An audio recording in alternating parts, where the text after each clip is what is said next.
Day 53 of my days fat loss challenge. நான் நேத்து காலையிலே கம்பு, கேழ்வரகு, பச்சை பயிறு, கருப்பு கடலை, கொஞ்சமா அரிசி, உளுந்து எல்லாமே நான் ஊற வச்சிருந்தேன். பட் டைம் இல்ல ஃப்ரிட்ஜ்ல எடுத்து வச்சுட்டேன். இன்னைக்கு காலையில வேலையா அரைச்சுட்டு ஆஃபீஸ் கிளம்பிட்டேன். அப்பதான் நைட்டுக்கு வந்து அழகா தோசை கிறிஸ்பியா ஊத்தி சாப்பிடலான்னு ஒரு ஆசையில ஆஃபீஸ் போயிட்டு பிளாக் காஃபி குடிச்சேன். லஞ்ச்க்கு கரெக்ட்டா தட்டு ஃபுல்லா இருக்குன்னு மட்டும் தயவு செய்து நினைச்சிடாதீங்க. இவ்ளோ சாப்பிடுறேன்னு சொல்லிட்டு. பட் இது full balanced meal, chicken, protein, fibre, probiotic எல்லாமே இருக்கு.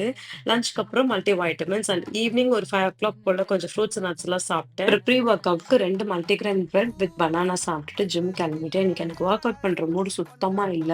ஒரு மோட்டிவேஷனே இல்லாம இருந்தேன். அதனால ஜஸ்ட் ட்ரெட்மில் மட்டும் 5 கிலோமீட்டர் நடந்துட்டு சைக்கிளிங் பண்ணிட்டு வந்தேன். டின்னருக்கு காலையில வச்சிருந்த மாவுல தோசை ஊத்திக்கிட்டேன். செம்ம கிறிஸ்பியா சூப்பரா இருந்துச்சு. அப்புறம் பீர்க்கங்காய் தோல்ல துவையல் பண்ணிட்டேன். சிக்கன் கறி வச்சு சாப்பிட்டேன். சக்சஸ்ஃபுல்லா டே 53 எந்த ஜங்க்கும் பண்ணாம கம்ப்ளீட் பண்ணிட்டேன். நாளைக்கு இன்னொரு வீடியோல பார்ப்போம்.